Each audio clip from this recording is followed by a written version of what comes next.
Sa mitolohiya ng Pilipinas, ang tikbalang ay isang nilalang na kalahating tao at kalahating kabayo at ito ay halos kapareho ng centaur sa mitolohiyang Griego.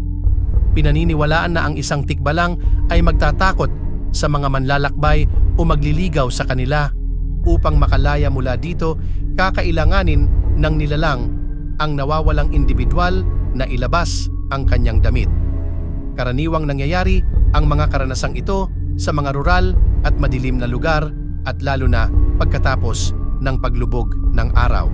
Ang tikbalang ay maaaring nagmula sa Hayagriva, isang avatar ng Hindu na Diyos na si Vishnu na ang pagsamba ay unang naitala noong 2000 BCE. Bago dumating ang mga Espanyol sa Pilipinas, walang mga kabayo sa lugar kaya hindi posible ang kasaysayan ng isang nilalang na hugis kabayo.